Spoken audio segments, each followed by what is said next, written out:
maganda yan. Pag-uusapan natin ng isang medyo malaking issue sa ating bansa. Alam mo ba na ang Pilipinas pala ang may highest rise ng mga kabataang nabubuntis sa Southeast Asia? Actually, sabi nga nila taon-taon daw, kahit sa isang araw ay 10 kababaihan ang namamatay dahil nga dito sa teenage pregnancy. At syempre, mapalad nga tayo ngayong umaga dahil makakasama natin si Executive Director Emeline Versosa ng Philippine Women at si Mai E. Fabros from the Women Health Philippines at Task Force Batang Ina. Magandang umaga po sa inyo. Magandang umaga. Good morning. Alam naman natin ang pag-uusapan natin ngayon ay about sa mga kababaihan. Pero ano po ba yung umpisahan natin, pinaka-kinaharap o pinakamalaking problema ngayon ng mga kinaharap ng kababaihan? Marami ang mga problema ang hinaharap ng mga kababaihan, ano? At kaya nga tayo nagkaroon ng Magna Carta of Women, isang batas para pangalagaan lahat ng mga karapatan ng mga kababaihan, sa social, political, at saka economic, no? Pero sa usaping kalusugan, nandyan na nasa loob ang karapatan sa kalusugan ng lahat ng kababaihan, lalong-lalo na itong mga teenagers. At sinabi niyo na nga na nakaka-alarm na ang statistics lumabas na pinakamataas pala tayo sa pag-rise ng teenage pregnancies. Actually, alam mo, Sandro, share ko lang kasi actually nagkaroon ng study nga itong Department of Health at kung saan daw, kaya daw tumataas rin yung early pregnancy ng mga teenagers kasi daw dahil din yung sa very modernized na lahat, lifestyle, technology, tendency, kung dati noong mga bandang panahon namin, ang edad ng pagkakaroon ng menstruation ay medyo matanda na. Ngayon, mas pabata daw ng pabata to the point na nagre-result na early pregnancy.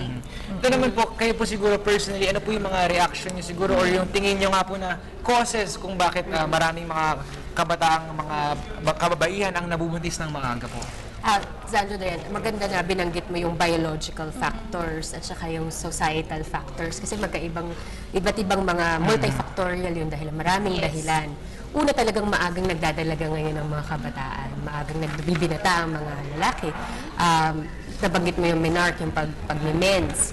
Kung dati-dati, ang average ay 13 years old bago ka mag-mens, 13 to 15 years old. Ngayon, meron tayong 8 years old na nagme-mens. So, maagang nagdadalaga. Yung lipunan natin, yun nga yung societal naman na pressures, nagugulat na sila. Kahit hindi bata pa siya, mukha na siyang dalaga eh. So, napapaaga ang pagtrato sa kanya bilang dalaga. Kaya nalalagay siya sa mga sitwasyon na natutulak siya o nilalagay siya ng lipunan sa sitwasyon na maaga siyang nabubuntis. At maraming dahilan dahil dito. Kadalasan na pinag-uusapan natin kanina bago tayo nagsimula, yung maagang pagbubuntis na bata, yung babae, at matanda na yung lalaki. Maraming kaso na ganito, yung relasyon ng isang dalagita ay sa isang matandang lalaki. Mayroon tayong mga 5 to 10 years na gap. At dito namin pinag-uusapan nga ni Director Mian ay yung tungkol sa violence na pwedeng pinanaranas. At maraming kaso rin dito ay dahil sa incest at rape. Nakakalungkot actually. Nakakalungkot, totoo. At yung violence na to, hindi lang natin nakikita physically, pero nararamdaman na natin yung early sexualization na ito sa media. Kita-kita naman natin, pag bukas mo pa lang ng TV, at hindi dito sa PTV4, alam natin yan, diba? Pag bukas mo, tanghaling tapat, you have scantily clad women, mga babae na walang suot. At pinapakita ng lipunan, ng media sa mga babae na, ganito ka lang at katawan mo ang important. At pwede kang ganunin, basta-basta. Oo. Pero ano ba yung mga tingin nyo yung mga aksyon na dapat natin gawin para siguro to create public awareness lalo na sa mga kabataan ngayon ukol dito sa issue na ito? Siguro, importante yung sexuality education nga. Diba? It's a very controversial topic and we know that there's certain groups who are worried about that. Pero actually, ang kailangan turuan sa mga parents at pati na sa eskwelahan kung paano sagutin yung mga tanong ng mga kabataan. Early as 5, 6, naririnig ko, pag nanonood ng TV, meron na silang mga nararamdaman eh. Ang magtatanong na sila. So dapat alam ng magulang paano sasagutin na hindi yung may mali siya. Kasi wala naman masama doon sa mga biological changes in a woman's body. So it's very important na sexuality education and sex education is really Yes, I'd like to ask also, with regards to sex education naman in school, kasi alam nga natin na ang ages na 10 to 19 yung stages of development Yes. for the adolescents. So, what are these stages po ba and kailan po ba dapat mag-intervene kumbaga yung mga schools para maituro din sa mga estudyante at sa mga kabataan ang importansya ng sex education? Ang nakakatuwa kasi dyan ay dati pa, bago pa pumasa at humarap sa maraming pagsubok ngayon ng ating RH law, meron nang ini-implement na life skills at responsible parenthood approach na ginagawa ang Department of Education. At nakikita doon na ang tinuturo doon ay kung paano pangalagaan ng mga kabataan, ng mga kababayan at kalalakihan ng kanilang katawan. So nasa health education yan. So maaga pa lang, hindi naman siya na nagsisimula siya bata pa lang, di ba? How to clean yourself, how to take care of yourself. What are good touches and saan ka ba mo mararamdaman na nababastos ka na? Ano yung mga, paano mo linisan ang mukha mo, ang katawan mo? Paano ka gumamit ng mga safety precautions? Paano ka mag-ingat? Kasi ang number one causes din ng kamatayan sa mga kabataan ay accident. So maraming mga aspeto dito sa sexuality education na hindi lang tungkol sa sex mismo. Pero tungkol sa paano pangalagaan ng katawan at alagaan ng sarili. Ano ang karapatan mo. So it starts out really young. Di ba sabi nga may libro na what you learn in kindergarten, di ba? Dito mo natututunan lahat. So sisimulan natin ng dahan-dahan, paunti-unti, tamang information, age-appropriate, culturally appropriate, at developmentally appropriate. Kung ano lang yung kailangan, yun lang yung Yun lang ibibigay. sa Well, tapos pati yung boy-girl relationships. Oo, yung mga Tapos relasyon, ng mga body and how they function, ano na yung mga appropriate boy-girl relationships? At paano i-negotiate itong mga relasyon At paano na ito? i-negotiate? So, hindi naman ibig sabihin, you talk of sex education, it's family planning methods. Hindi naman yun eh. No, it's really how to protect yourself. And then, syempre, the message is still for women to say no. Diba? Well, I believe sa nakita ko, sinasabi niyo ito yung pa-solusyon, sex education, sa medyo talamak problema ng mga kababaihan ngayon.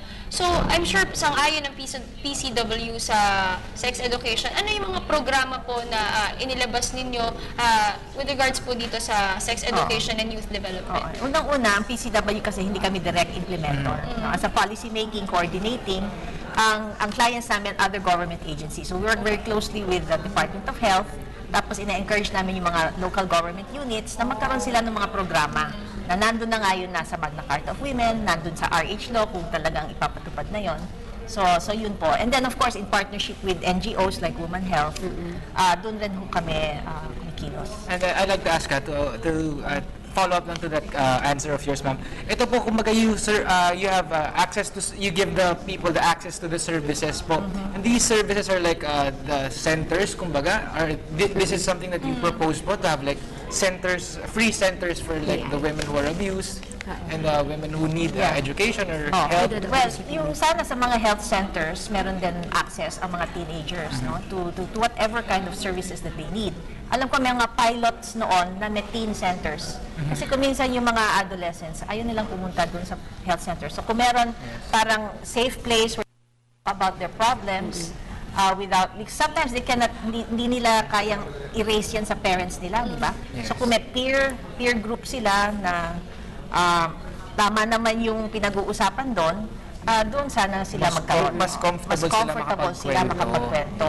Well, kasi isa rin sa mga problema rin po ng kababaihan, yung nahihiya sila. Yes. Lalo na kunyari, mga na-rape, ayaw nila lumabas dahil mas natatakot sila baka may gawin sa kanilang masama. And alam naman natin na syempre, pag kunwari sa anak tsaka sa magulang, meron talaga yung awkward talk about sex. Na Birds and the bees. diba? Parang yun, hindi nawawala naman yun. But at syempre, parang it's not just awkward for the child, it's also awkward, I guess, for the parents. But it's important for them to know that they need to teach and educate their children about this. Yes. But siguro I'll just go parang mainly to the biggest problem here. What is the problem po ba for those who do not know pa rin until now of adolescent pregnancy? Kasi alam naman po natin na parang ang naiisip natin na problema pag bata ka, nabuntis ka na. Pero ano po ba talaga yung problema na ito about being pregnant at a young Salamat, age? Sandro, sa tanong na yan. Bakit problema ang adolescent pregnancy? Importante talaga na may serbisyo na pwedeng puntahan at nakakatuwa ang Department of Health kasi naglunsad sila ng adolescent-friendly health services. So gusto nila na lahat ng mga health centers sa buong Pilipinas ay bukas at friendly sa mga adolescents. Bakit nga, kahit na may ganito tayong serbisyo, bakit problema ang adolescent pregnancy? Una, kasi bata yan eh. Can you imagine na 10-year-old, 10 taong gulang ang anak niyo, kapatid mo, pamangkin mo, mabubuntis? Actually, tsaka sinabi rin nila pag maaga ka nabuntis, delikado para dun sa Totoo. Kasi Tinatawag siya na, hindi, oo. tsaka hindi pa fully developed lahat ng Oo. sa system. Tumatangkad ka pa lang eh, lumalaki ka pa Yes. lang. So ito na tinatawag na risky pregnancy. Risky kasi dahil hindi pa buong-buo at handa ang katawan. Lalo na doon sa tumataas din ngayon kasi yung bilang ng below 15, Zandro, na nagbubuntis from 755 noong 2000 now to 1,324. Yes, kaya nga So actually, doble. yung mga early pregnancy, kaya diretsong cesarean sila kasi maliit pa yung Maliit masyado pa. yung Hindi pa kaya. para makapag-normal delivery. So, delikado rin mismo ang cesarean for them. So, Very, although malaki yung pagkakaiba ng katawan ng bata na fully developed na babae sa adolescent body, ang pinakamalaking problema dito ay yung pag-agaw ng nutrisyon. Kasi it's a growing child. Yes. Tapos na may bata sa loob ng bata. Diba? Kailangan Oo, kailangan mo siya nag-aagawan ng nutrisyon, ng pagkain, ng calcium at iba pa. So, kadalasan, dangerous siya. For the longest time, yung pag-aaral ay nakikita dun sa epekto dun sa sanggol. We have low birth weight, mababa ang upper score. So, yung development ng batang lumabas, yung sanggol, ay mababa.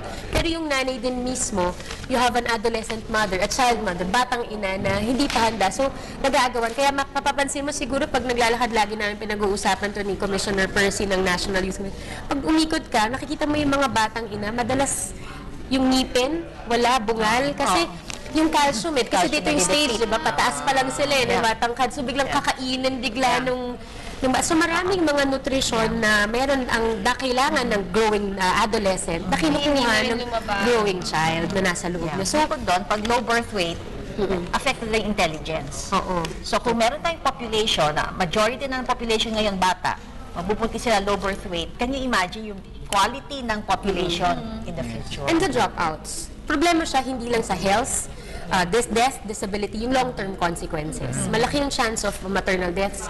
At least 10% of the deaths that you mentioned are adolescents. Pangalawa, disability. Ano yung long-term effects nito sa health? Anong consequences sa health?